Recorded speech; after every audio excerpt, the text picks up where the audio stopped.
Mengakibatkan terjadinya dugaan kerugian negara. Jadi dalam hal ini ada kedugaan kerugian negara sekitar 60 sampai 65 miliar.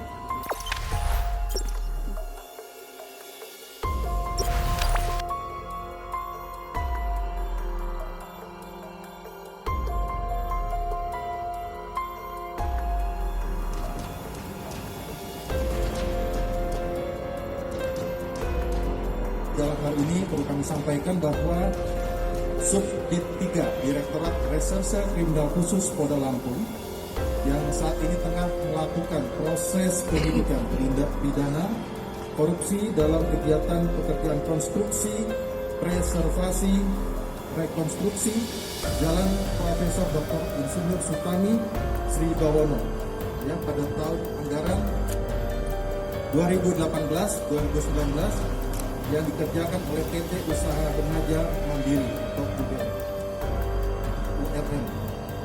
Pada pekerjaan preservasi tersebut, rekonstruksi jalan tersebut dilaksanakan tidak sesuai dengan ketentuan yang telah ditetapkan dalam kontrak yang mengakibatkan kerugian, artinya mengakibatkan terjadinya dugaan kerugian negara.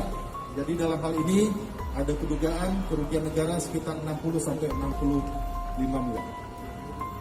Jadi dalam hal ini dimulai dari penyelidikan yang dilakukan oleh tim penyidik dari Direktorat Reserse Kriminal Khusus Polda Lampung, yaitu mulai tanggal 6 Oktober yang telah ditemukan adanya indikator dengan tentang kuatnya adanya dugaan pekerjaan yang tidak sesuai dengan ketentuan, dan penyelidikan memakan waktu sekitar 4 bulan. Jangan lupa subscribe, share, komen, dan like ya.